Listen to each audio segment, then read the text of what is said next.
So my guest today is Ben Hoehn, who is coming to us from the sunny Bay Area in California. We were just talking in the green room about the difference between the weather in California and the weather where I am in the UK. Weather here is pretty dire. Ben, it's great to meet you.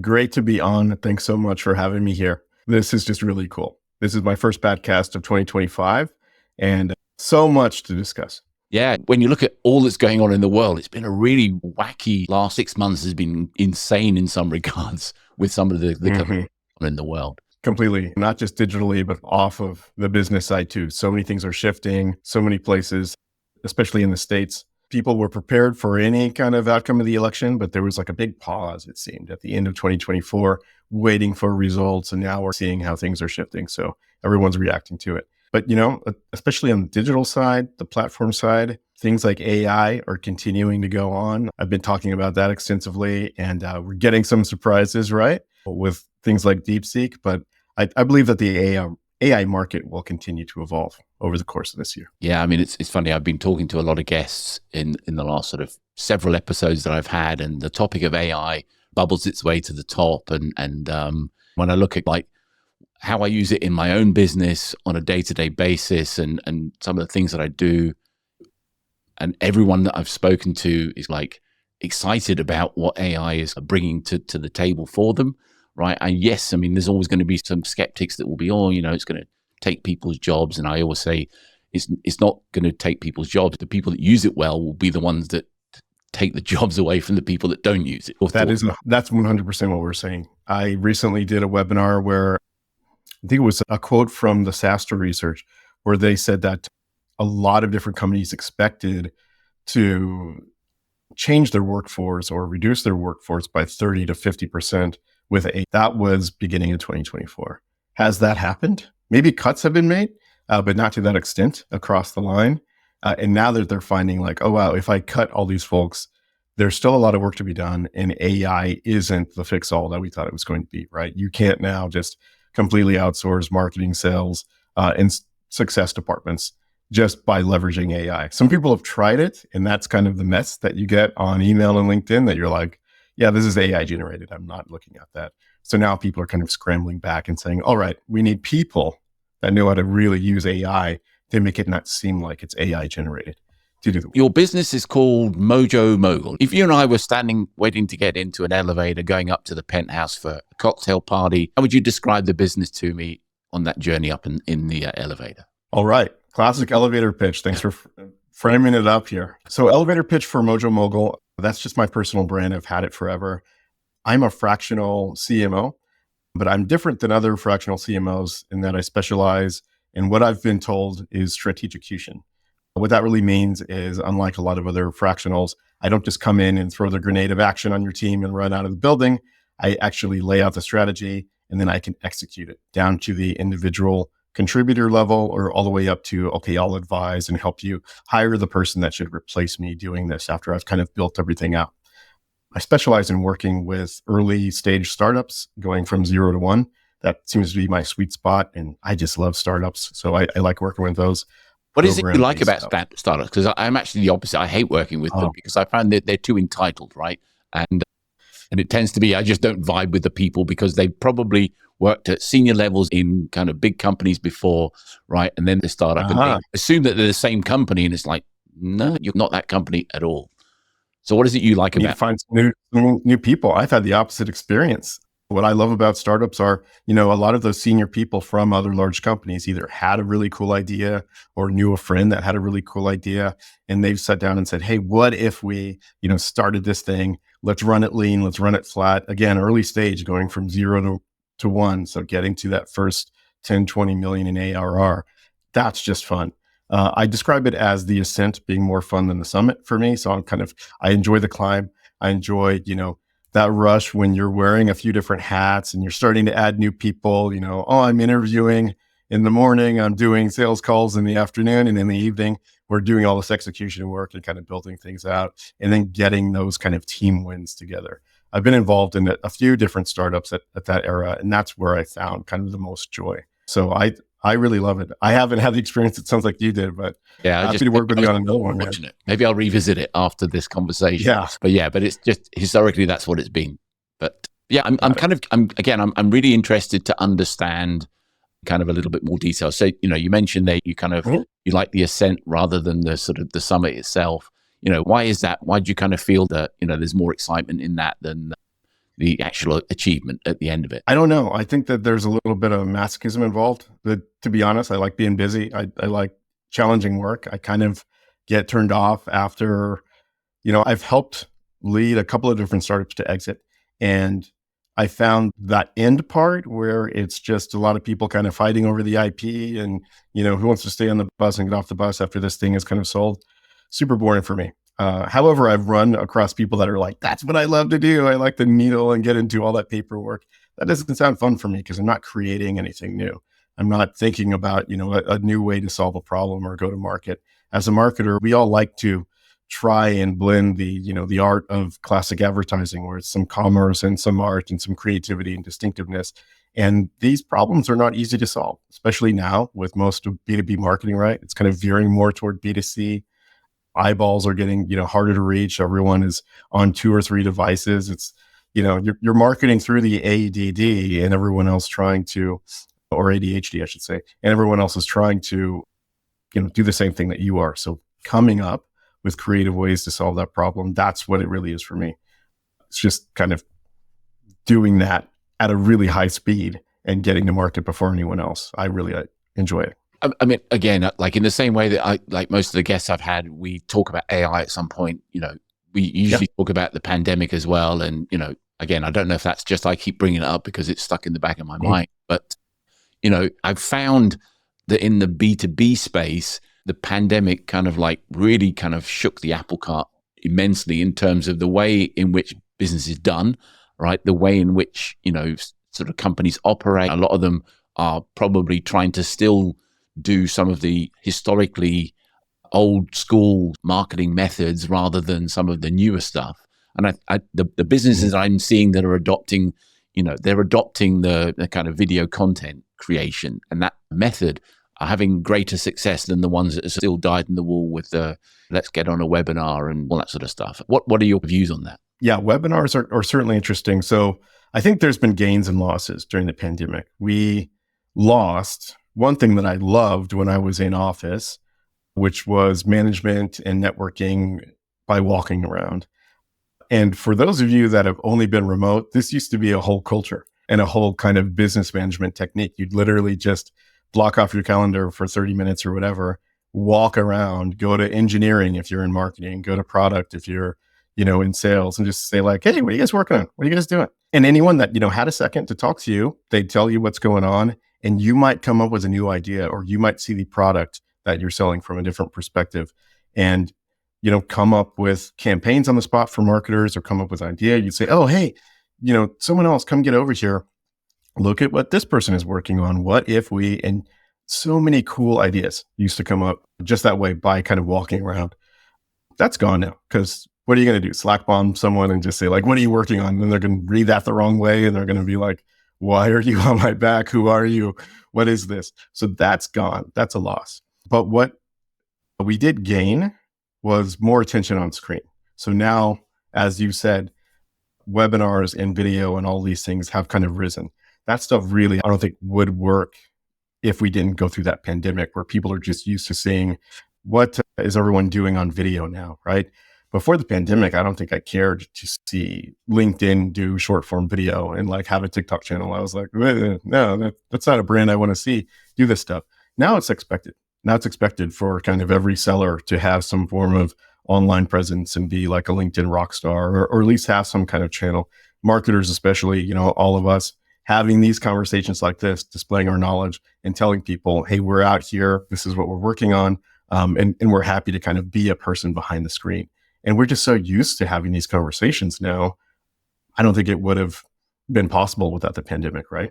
Yeah. I mean, I think it's really interesting that two of the biggest growth areas in terms of skills that are in demand, ghostwriting on LinkedIn and content creation. I think, again, there's so much demand for people that can chop up videos, and there's such a great demand for that type of activity. And certainly on the ghostwriting side of things, again, I think a lot of people will probably lean into AI, and so much of that will be, it's so easy to see when it's been AI has been used, that I think in some respects, I think AI needs to be an assistance rather than actually doing it all for you, right? The whole ghostwriting thing, there are people making so much money now just by basically ghostwriting on behalf of CEOs of big companies that probably don't have the skill or expertise or the time to do that, but they want to get the message out. So completely.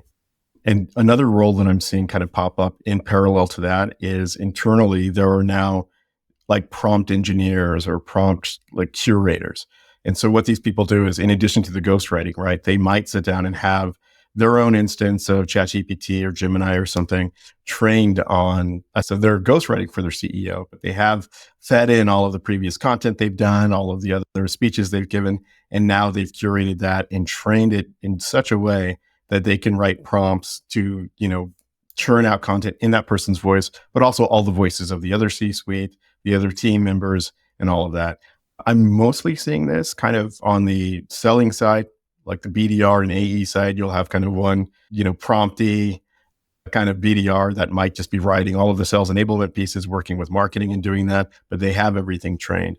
If you're hearing this and you're like, what a great idea, or you don't have that person in your org, you probably do. They're just using it and you don't know it. So ask. I've been blown away by some of the AI solutions that have been put out there that are so close. They're really so close, right? And I think, again, the piece that's missing is they're not using their own data to kind of like, formulate what the agents kind of look like and sound like, right? Again, you need to have the right tone and the right sort of, everything kind of, if you feed it your data, right, and say, right, this is my style, right? I need you to kind of have everything that is produced from this point forward in that style. And as you say, if you're trying to go, the CEO has a different style than you have, right? And the head of sales may have a different style than you have. But again, I think so much of it now is, I've always kind of maintained that every meeting you do should be recorded. There should be some sort of note taker in there to kind of make sure that there's the summary.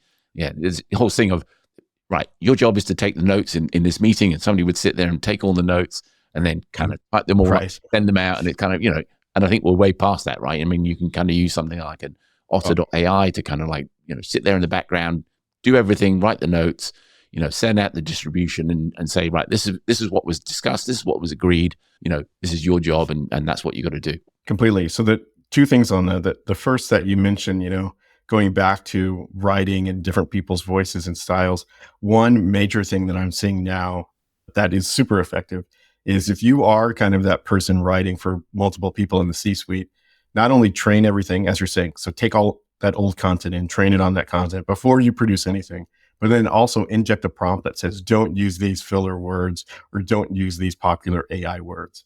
That way you can kind of curate it. And then if you're also finding that, you're recording these C-suite people, one thing that I've done with one of my fractional clients was we'd record all of these meetings exactly as you're saying.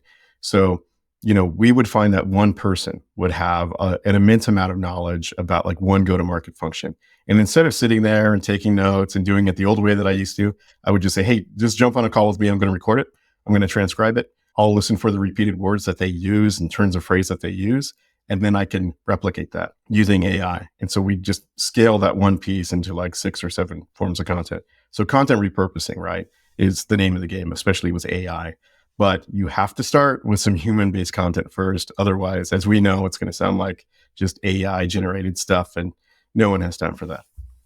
Yeah, I mean, I think one of the really super smart marketers that I'm a huge fan of is Dean Jackson, who I think he still put out content. He came up with the kind of concept. I mean, one of the businesses that he has is basically, it's called the 90-minute book. So what he will do is he will basically get one of his team to interview somebody for 90 minutes, and then on the basis of that interview, basically produce a book that then, can be sort of published and sort of sent out. And, If you think about it, if you have a 90-minute conversation with somebody where they're just unloading everything that's in their mind about, a particular topic, right? They can put the framework for the book, all that sort of stuff, the title, the cover, all that sort of stuff. And then all of a sudden you can become potentially a best-selling author, and I know a lot of people that want to get onto the speaker circuit. Quite often the route to market for, a keynote at an event is, by being, a published author, right? And again, I've always aspired to kind of write a book, but I haven't got the patience to even read a book, never mind write one, right? So, but that sort of concept sounds great to me. Sounds amazing. Yeah, in terms of publishing a book, it sounds like you really could using that same method there. So, Probably. block off 90 minutes and do that. But I haven't heard of that yet. That's amazing. I know that a lot of these recent published authors, they do leverage ghostwriters, right? And it begins with kind of an interview and they outline it from there. And then there's a whole team that kind of goes from there. But if now AI can do, that's amazing. I did hear about one case where there was a company or a person that was just churning out tons of like books by just putting into AI, hey, write a book on, a children's book, a YA book, whatever. And they're just spamming Amazon with these ebooks. And hey, if you get 1 million of those at 99 cents each, there you go. But I think that Amazon is starting to flag for it. So if you're hearing that and, you want to become a publisher overnight, beware. I think Amazon is wise to that. And they're trying to reduce that AI gen book content. Yeah, I was talking to I think one of my previous guests, and I was talking about a friend who he went through the process. He went through the process of becoming a published author, right? And it was like really laborious to write his book. So he got the book finished. And then what he wanted to do was he wanted to help other people write books, right? And, and he interviewed somebody and this person basically said, I've got a really good idea for a book, and he said, well, why do you want to write the book? And he basically said, I want to get keynote presentations. So what they did was they basically said, do you know the title of the book? And the guy goes, yeah, I know what the title of the book is. So he kind of took the title of the book and, like, what's the basic premise of it? It's this, this is what I want to kind of be in the book. Great. So he took that, he sent it to, I think, Upwork or Fiverr. He got a kind of cover for the book designed. Nice. Right, with the title of the book on it, registered the domain name for the book, right? Put up a website to basically say, this book is available, right? So people click on it. He ran a few ads to Facebook and Google, right. What have you, ran some ads to it, right? When they got to the, effectively the place where they would get hold of the book, there was there's a wait list, sign up to kind of join the wait list. And what he was doing is testing a demand for it, right, in advance of, actually writing the book. He hadn't written a single item in the book at all, right? But he got such a great demand for, people portraying an interest in it based on just the title of the book and the brief summary of what the premise was, what the book was going to be about. And he also picked up 2 keynote gigs on the back of, and basically a book title and a $5 book cover, which to me is like insane. Well, there it is. I'm not saying that's the way every, kind of gets picked up, but I'm sure that there's probably a few, they're kind of winging it. So that's the power of marketing. I mean, that entire strategy used to be the early aughts app strategy, kind of the fake it till you make it vaporware strategy. And now like knowledge has become vaporware. We could do a whole separate podcast on that, but literally that's it, right? You build a few screens, you get a UX designer to build them out. You don't even need to put it on the App Store yet. Just get a clever domain, throw it up there, throw out the features, target the demographic. You're paying under $1 CPC on a modest budget on Facebook or Insta, and then you're kind of building demand for the wait list. And then those waitlisted folks, if you have them fill out a survey, which you could get, a paid one like on SurveyMonkey or something, and you have them go a little bit deeper and you find some really good people, they kind of become your testers and they build the app with you.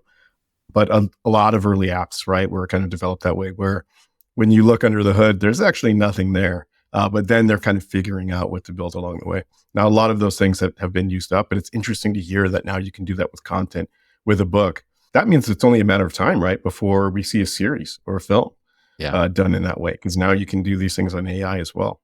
But, I mean, again, I always kind of like go deep in the weeds on like new things that I've not heard. I mean, I always say to people, for me, this podcast journey has been such a joy for me because I'm kind of unlocking bits of my brain that I've not really been tapping into for such a long time.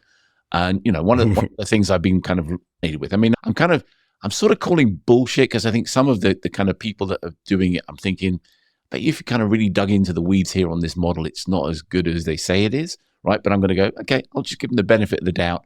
But there's like a whole bunch of really, really super young kids that have got the right cameras, the right microphones, they look confident on camera, the white t-shirts, right?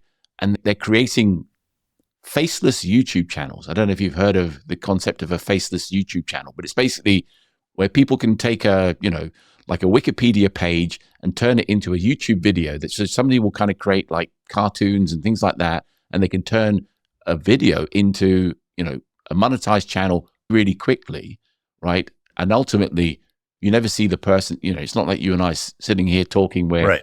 we got to get dressed and we got to, shave and whatever else, right? Literally, you can kind of sit there and just do this all day, every day, and leverage the, the opportunity that exists for, cheap editors and kind of creators in the Philippines and India and, all the sort of places where those other people are outsourcing stuff to. You can get a fair amount of output with not particularly a lot of money kind of input. So I think the reason for that, and I've seen a ton of these videos and channels, right? There's a few. There's even a couple of like science channels that I like listening to that I realize, oh, this is an AI voice reading something that was recently published. Yeah. And it's just a bunch of stock photos, right? So Faceless YouTube channels. And my kids will watch them on the iPad once in a while. They're like actually learning stuff, which is great, but it's also like, who's monetizing this? You mentioned before that you don't have a lot of time to read either. And I think that's a common problem because we're so screen heavy. Thank you, pandemic. This is, I think, endless. I think people are going to be reading less and consuming content and even educational materials this way. So the question is, who's vetting all this stuff? How do you know what's factual and what's not? Yeah. If, like I said, knowledge is vaporware, if we're kind of using this model to approach building demand for what, any learnings, how do we know it's authentic? How do we know the source? Yeah. Critical thinking is at an all-time low at this point. So it's tough to vet that this stuff is legit. And if enough views happen, people are just taking it as a fact, right? Yeah. You probably remember this, back when I went to school, people would actually, you'd have to write a paper and then in the bibliography, obviously cite your sources, right? So people would cite Wikipedia and all of the professors would lose their mind because they're like, you can't cite Wikipedia. You have to go one layer deeper, right? But there's, I think, a whole generation of people that think Wikipedia really is an encyclopedia that are citing Wikipedia. And then now if that's producing a YouTube video where people are like learning that subject from Wikipedia, snake eating its tail.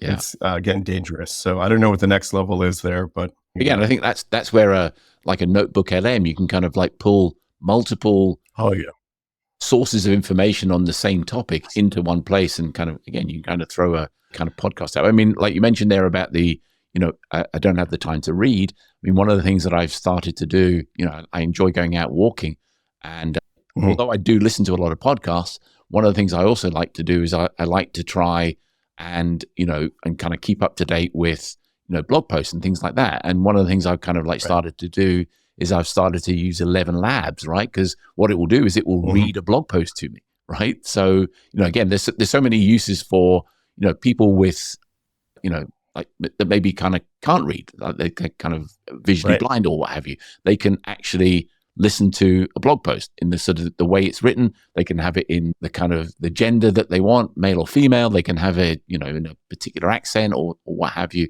And again, I think so much of that is where I think a lot of people will start to, take advantage of that type of technology that exists today. I completely agree.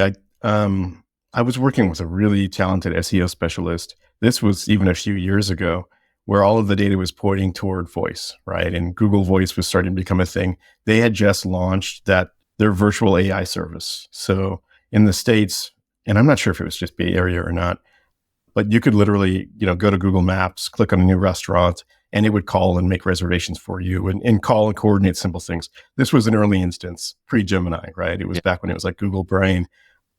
But everyone was saying, okay, SEO is going to evolve instead of just being what it is to being voice optimized, to saying, hey, Google or Siri, read me this article instead of actually reading a blog post. And I don't know about you, but I do that in the car all the time. If I'm running out to go pick up the kids or doing something and it, a news alert pops up, I'll just ask it to read it to me. And then I feel informed, going from one place to another. It's a quick thing that I was going to read, don't have to.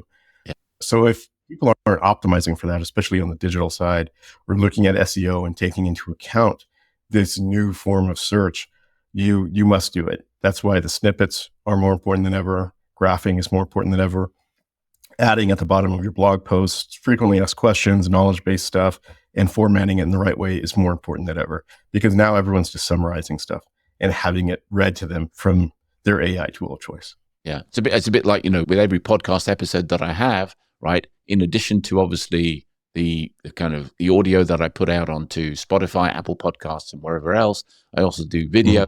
I include chapters in there, right? I try and make sure that I've got, jumping off points, because again, people may want to they may want to listen to the whole thing. Great, fantastic. I would love it if everyone listened to every single minute of every podcast episode I've ever made, right? The reality of it is I know they're busy people. I want to appreciate and respect their time, right? So I always encourage people to listen to it at 1.5 or 2 times speed, right? Because, some people talk slowly and that's fine. Some people talk quickly, right? But it's like you'll find a cadence that kind of suits your listening style. But equally, again, I always kind of say the video enhances the experience, but the audio is just as good, right? I mean, we can still kind of get the message across. I've seen some podcasters who are making the mistake of they're shooting video and then they're doing screen shares, and I'm like, whoa, hang on, it's a podcast, right? You shouldn't be sharing screens and saying, well, what I'm showing you here is it's almost like you put a hood over my head and you're trying to describe things to me. So the video can enhance things because people can look and go, oh, I like the kind of the background that Ben's got there. I like the kind of the colors that Jim's got there, but it's not really, it's just enhancement rather than it's, without it, it doesn't work. So completely agree. I think, going back to like learning via video, when I'm listening to those, even if it's just an article covering maybe an entertainment piece that I'm into, I don't really get mad, but it is less effective when they make the assumption that I'm sitting there watching the whole thing, right?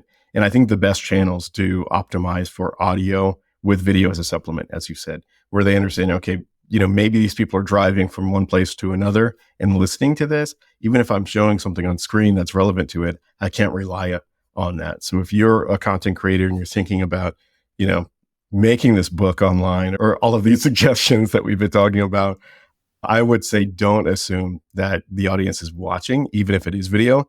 It's probably sitting there on their device and, they're doing something else. So one of my pet peeves about the way in which business is conducted is when people do run webinars, right? So let's say I get invited to a webinar and it starts at like 2:00 in the afternoon, right? And I log on a minute or so beforehand and I get there at 2:00 and then the person comes on and says, well, we're just going to wait 3 or 4 minutes to kind of give people time. Like, I hate that. I don't know about you. Like I think I've probably 75% of the webinars that I go on to, I'll leave it before I've even heard a single word that I've gone to listen to, because I think to me, it's just a completely disrespectful way of conducting business, right? What's your biggest pet peeve and what's your thoughts on that? Well, on that in particular, I have separate pet peeves about webinars, but on that in particular, we have seen, having been through 1 million webinars and done that, I'm guilty of doing it. I get why it's done. And it sucks if you're doing the webinar. Yeah. Because the main thing that you want in a webinar, you're trying to prove ROI, right? When you're doing these things. And what you're really looking for is show rate. So you'll get 100 registrants. You want 80 to show up. A good show rate, right? 80% is awesome. Post-pandemic, 50% is good, just because there's too many webinars now. Right now, I'm actually missing a webinar that I really wanted to see, but I wanted to do this with you instead. Well, I appreciate watch that recording. You're here with me. You're one. But I've been there on the other side, and you're literally sitting there watching people trickle in, and you're like, oh, I don't know if I should start or not. And I'm looking at my show rate, and I'm looking at all my metrics, and I know that half these people are just going to watch the recording anyway, and then that ends up being in the recording. You looking, like an idiot, grinning there for 5 minutes, like, let's just wait for one more person. It just happens. But you know what? People can just stop doing that because of the show rate. It is one of those things where it's just like, everyone's going to watch the recording. Just send me the snippets, send me the gist. I don't need anything else. My pet peeve on webinars is waiting to get into the content. What I've often seen, what I really hate, is when like the first probably 6 slides are just these laborious intros before you even get to the meat of it. It's like, hey, we're going to get into, 6 ways to make $1 billion selling Bitcoin. And they're like, but first 20 minutes of intro and blah, blah, blah, blah, blah. It's like, no, man, get to the 6, let me get in, get out. I'll watch the recording. I'll do whatever I need to. I'm here for the info. Let's get on with our lives. And I think more people with webinars are starting to get that now because they're seeing these metrics too. Less people are showing up because of that. And I think they're going to get a lot shorter. Yeah, because whenever I talk to people, primarily I run paid ads for clients. And generally speaking, one of the first things I always say to them is like, you need to run dedicated landing pages specifically for PPC, right? And they go, well, why that? And I'm like, because, if you're trying to rank organically, you're going to have a whole bunch of stuff on there that really it's just noise, right? It's just getting in the way of people being able to do what they want to do, right? So, I've kind of said yes, you want people to engage with you socially, you want them to sign up for your newsletter, you want them to kind of, follow you on LinkedIn or whatever it might be, right? But ultimately, if you're trying to get them to kind of register for a webinar or, download an ebook, then you need to make that the only thing that they can do, right, on that experience. So don't have any jump off points because, again, people have got the attention span of goldfish. They will jump off wherever they see a shiny object kind of like, appearing, like the kind of the messenger chat at the bottom. Can I help you with anything? It's like, whoa, hang on a minute, right? Because that's not what you want to happen, right? You want, fair enough, if that's organically, great. That's a good sort of sales magnet. But, ultimately, if you're trying to, like I said, if you're trying to get people to fill in a form, right, don't offer them a kind of a option B is, chat to somebody on a messenger bot, right? Because that's not, if they're doing it at like 10 o'clock at night and you don't have anyone there to talk to them, it's a complete waste of time, right? So. Oh, yeah. I can't over agree with you on that too much. I still have friends at Drift and some of these companies, but I've done a lot of testing here. I actually had some clients that used to pay for PPC ads, keywords, non-branded keywords, and send them to the homepage. And then they'd be like, why aren't we getting conversions? Your homepage is like this massive pitch for like the entire company, all the products and features and everything. They're lost in the analytics at that point. So 100% on dedicated landing pages. But three things about this. The number one thing that I always advise people, beyond the landing page is looking, especially if you're like in Google Ads, right? Looking at a few different metrics that a lot of people don't think about. Everyone knows click-through rate, conversion rate, all that stuff. You need to look at quality score. It is still a healthy metric. And that is the metric that basically tells you, hey, the keyword that I have aligns with the ad, which aligns with the experience, as you're saying. So you don't want to optimize for a keyword for, podcast for digital marketing. And then the ad headline is, this is the best digital marketing podcast, register now. And then they go to the landing page and it's about me and all your other services. And they're like, where's the podcast stuff, right? You're going to bounce. So Google's obviously taking all of that into account. You're going to get a low quality score from there. So many people that I talk to, net new clients, customers, everyone, I go in, I add that column to Google Ads and I'm like, let me just see the quality score. If it's 3, you're not doing that alignment right. The first thing I do is optimize quality score because you're going to get cheaper CPC that way. The second is optimizing for search impression share. It's a newer metric. It used to be, more of kind of an engagement rate metric, but Google is also leveraging that to change your CPC.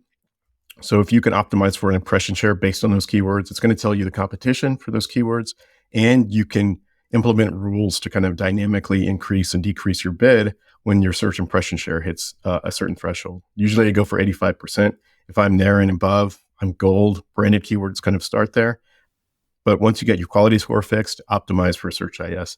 And then finally, it's just fix your conversions. What you're talking about where you're sending people to, a page that has non-alignment, or they're going to click off to a chat bot or click somewhere else. How are you tracking that conversion? You want someone to do one thing on one landing page or the same thing repeatedly and make sure those conversions work, because guess what? All these ad platforms optimize on that conversion. They need to know that it's coming through so it can dynamically bid better for you if you don't have the time to optimize for quality score and impression share and all these other little hidden metrics. But so many people don't do that the right way. It's kind of crazy. I would say most of my digital clients, first 30 days, I'm fixing those 3 things. And then we're piling on more capital, right? To get kind of more conversions and get the results that they really came for. Yeah, the thing that always amazes me is how slow some businesses are actually getting in touch with the leads that have kind of reached out to them in the first place, right? The speed response is like so crucial, right? If somebody is trying to solve a problem, right, and you're one of 3 companies that can solve the problem, right, there's every likelihood whoever gets to them first and they're happy with, right? The second and third isn't even going to get a look in, right? So, the speed of response is like really important, right? And I also think that whole thing with the feedback loop, I think, as much as, yes, with Google and Facebook, you're generating leads, right? But ultimately, you don't want leads, you want converting leads, right? You want leads that convert into the next logical thing, whether that's a sale or whatever it might be, right? But you need to feed back to them to say that lead was good and all the others were not good, right? So, I'm stunned at how many brands just don't send that data back to Google to say this Google Click ID generated a $25,000 order, right? And then that way, Google can go, oh, okay, I'll take that into account when it comes to who else I'm going to show ads to, right? That might be a suitable prospect for you, right? I've been there. I've made it work before. The problem is a lot of people don't do that because their CRM is misconfigured. You need to implement, a two-way CRM discussion with your ad platform. Now, if you're a large enterprise company and you're using a DSP to do this, that stuff is built in. You're paying an agency to fix that stuff. If you're smaller and even startup, just doing stuff on platform, you got to dig in and do it yourself. But then it exposes, like, if you're using your CRM the wrong way, if everything is a lead, if you're not using opportunities, or it's just a mess in there, guess what? You need to stop, change your operations, tell Google, do that stuff the right way you, to get you it to work. Tell Google a page view is a conversion, right? They're going to go, guess what? They're going to flood you with conversions, right? But it's like, oh yeah.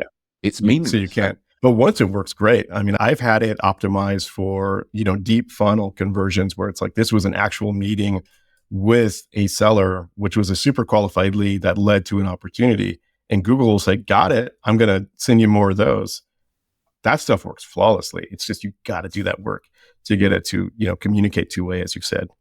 Yeah. And that's the thing. I always think it's like, although Facebook, Google all say our AI is amazing and it's learning all the time. And it is, it has access to data points that we would never in a million years be able to get on our own, right? Our first party data will not carry the rich data of everything that person has done before they got to, view an ad that they potentially could click on that's mine.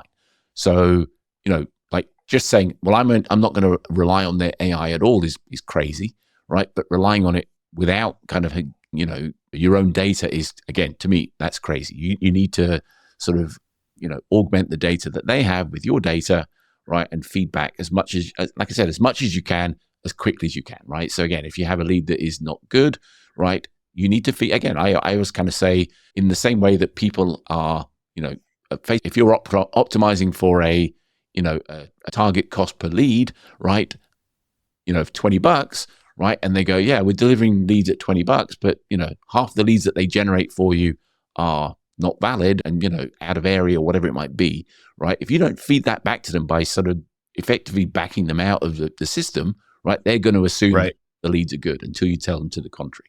There's kind of two aspects to this, but it goes back to the one thing that I tell all of my net new clients and even everyone in-house. These ad platforms are just systems built to spend your money. They are providing a service. Let's not get that wrong. But, if you blindly go in and trust their AI and that they're learning, and even if you follow all of their like automated advice and literally just go down the primrose path of doing everything it tells you, it's going to blow through your cash and you're not really going to get what you want. You have to implement some safeguards. You can't blindly trust it. There's two things I always advise. I did mention earlier, building out automation around optimizing for quality score and impression share and things like that. I highly recommend, you build in like a simple set of rules that says never exceed, this number of impressions or never exceed a CPC or CPA of this, just in case somehow something runs wild. Make sure you've set these capped rules inside. And I always kind of set the same ones because it's just a safeguard that kind of overrides the system, right? And the second thing I always do, as you mentioned, is giving that feedback. If you're not going in and can CRM to, optimize for like a funnel conversion, actually go in and suppress all of the bad audiences. And what that looks like is, going into your CRM or your MAP and building legitimate audiences of churned leads, bad leads, uncalls, all that stuff. Keep those lists propagating. If you can't do it every week, do it every month at least, and then just add those to your negative audiences list. That will just continue to refine the targeting, and it will tell the system, all right, don't look at these people. And if you have enough of those, you can actually build lookalikes to make sure you're not targeting them, and it will enhance your targeting.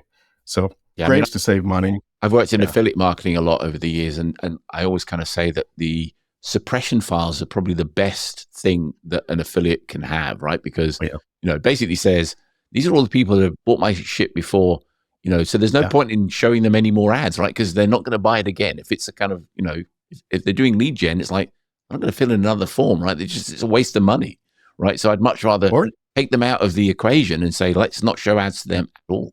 or they're in your database already, and now you can just target them on your own, right? Yeah. Or you can just upload some of their names and get super segmented. Now you have all their information. You know what size their company is. You know what vertical they're in. Now you can get really surgical on building these little kind of middle of funnel and bottom of funnel segments and campaigns and go after them one to one.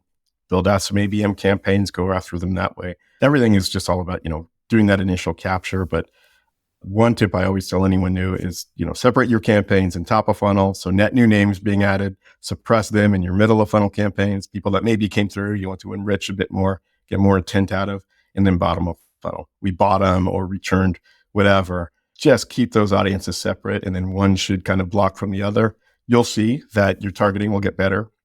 Your conversion and click-through rates will get better, and you'll save money. Yeah, it's funny. I always remember a story when I was working with a company. We're doing like lead generation for some of the offers that this particular affiliate network had, and one of the things we found was that a lot of the leads were getting declined. And when we kind of looked into some of the leads that were being submitted, right, it was because, again, I mean, people can sit there and type stuff on the keyboard, and sometimes they'll just mistype things. So they may mistype a gmail.com and leave out a dot or something like that. So what we did was every single day, right, we would have a batch file. It was like a sort of CSV that we would produce of all the leads that couldn't be processed, right? Because, again, ones and zeros. It's like, it's a confirmed lead, you get paid. It's not a confirmed lead because the email's wrong or the phone number's wrong or whatever it might be, right? It doesn't mean they haven't put in the phone number. It's just, it's not right. So what if it was an email, right, and we had a phone number? What we did was we sent this batch file to the Philippines overnight. They would then process the file. It would come in. They would, if they had a phone number and an email that was wrong, they would phone the person up, ask them what the correct email address is, put it in, submit it the next day, and those leads could be processed. Similarly, if they had a valid email address, but the phone number was wrong, they would send them an email and say, what's your phone number? They, just basically fill in and get it done, get it processed. And they were doing something like $15,000 a month in, effectively ancillary revenue that would otherwise not have been paid out, right? And that's good for the advertiser because they're getting leads that their salespeople can process. Good for the network, good for the people in the Philippines, and obviously good for us. So, yeah, that is kind of early lead enrichment, right? I think that's still going on today because you'll see lead enrichment companies, right, kind of do that in real time because they've built these massive databases by using those practices before. But now lead enrichment is also done just by scraping online. We're talking earlier about, hey, what things are going to go AI? That 100%. Even, that person or operating a company in the Philippines or offshore somewhere doing all that stuff, they can now just run scraping tools and say, all right, show me all the instances of this email address or variations of it and all the phone numbers associated with it. And they'll validate and fetch it and kind of push it back in. That stuff is now done in real time while you're there entering your own phone number. It might spit back and say, did you actually mean this? Or it might validate the domain or do all these different things. Those lead enrichment pieces, I think, pay for themselves over time because then you're not having bad data come in and it just obviously increases the quality and therefore everything down the line. Yeah, because I mean, in some verticals, they have like an underwriting process, right? So, again, like if you're doing like loans or something like that, right? I mean, there's going to be criteria that anyone could say, well, if you're 17 and you've never had a kind of like a job in your life and you go into the bank and say, I want to borrow 50 grand, they're going to go, not happening, right? You don't need a kind of an agent to process that application because it's going to be declined, right? So, again, I think so many people could kind of do that. They could help the agency, the kind of the client to waste money, because every single application has to be processed, and every single application costs money to process, right? It costs time of the person to kind of process it, even if it's going to be declined. So I'd much rather find ways in which you can enrich the data, fill in the blanks, right? Know that you can kind of do a little bit of sort of pre-validation to say, well, yeah, this is going to be, an MQL. 100%, because all of the ticks are there. I'm looking for companies that are, this size of company, this sort of level of revenue, and then you can go, right, that's good. I can put it forward for the next sort of stage, right? Rather than it goes into the system, because again, Google don't care. Facebook don't care. They just have your money regardless, right? So, yes, if it's a lead, great, it's a lead. Filled in the form, the fact that they're not big enough or not, small enough or whatever, that's not our fault. That's not what we did, right? You asked us to provide you leads, we've done it. So, and that's where the enrichment comes in, right? To ensure that those fields work. And then what you're talking about is validation, right? Okay, it filled in all these forms, but it's the company size, right? Do we have enough people? Is all the data looking good and checking the boxes for my ideal customer profile and who I want to sell to? Now, there's kind of two schools of thought. One school is go after the largest target account market that you can and then refine it through lead enrichment and validation. Just let anything come in and then we'll sort it out. That's a little expensive. The other school of thought is get really narrow targeting, like decrease the size of your TAM to a total relevant market, right? Instead of targeting 1 million accounts, you manually go through and say, let's just target 3,000 accounts. These are the only people that we want to do business with anyway. We're only going to spend money on those folks somehow. Each has its own merits, obviously. You'll get more busy if you have like a larger team to work through all the stuff. You might find one-offs outside of your ICP, right? That could turn into amazing customers. On the other side, if you're running lean and you want to start small, obviously go with the smaller TRM. But that completely kind of contradicts. I mean, again, if you're going to run Facebook ads, they go, you need to let our algorithm run on a very broad audience. It's like, no, I know there's 3,000 people and 3,000 is all I want, right? Yeah.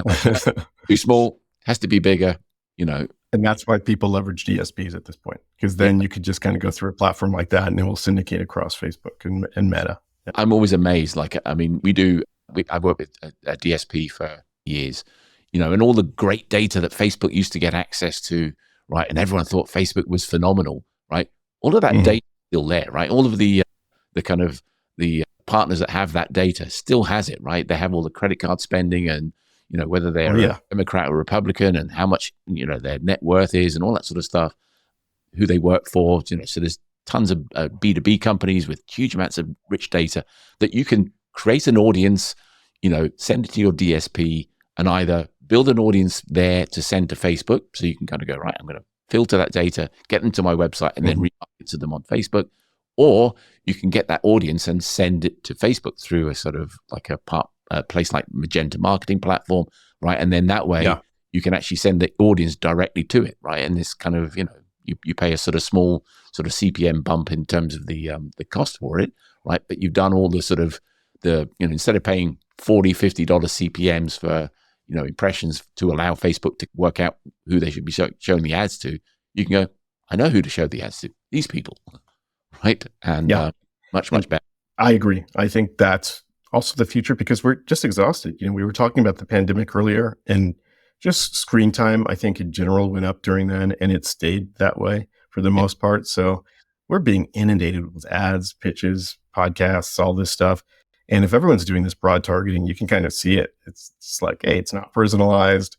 I'm not even in this demographic. I get what you're doing. It's kind of a spray and play situation here, but most things can be ultra targeted now. Even TV, right? Connected TV now. I don't think anyone has a dumb TV anymore, really. Most people either have a smart TV and streaming services. I keep saying to my wife, we bought a TV in 2006. And at the time, it was like a really expensive TV.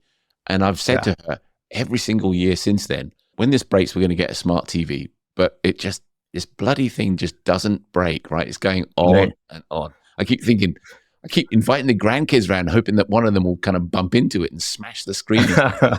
But it's like, it's literally, just won't give up. Hey, that's great. That's like that old fridge that everyone has in their garage. It's like, you know what? We're going to just let that thing keep the soda cold until it just... Or it's like a 2007 Honda that people drive around in. Just like... Oh, yeah. Right. Until the wheels fall off. It keeps going. 300,000 miles on the clock. But, So, Ben, thank you so much for being on the show. I've loved the conversation. It's been really great to meet you.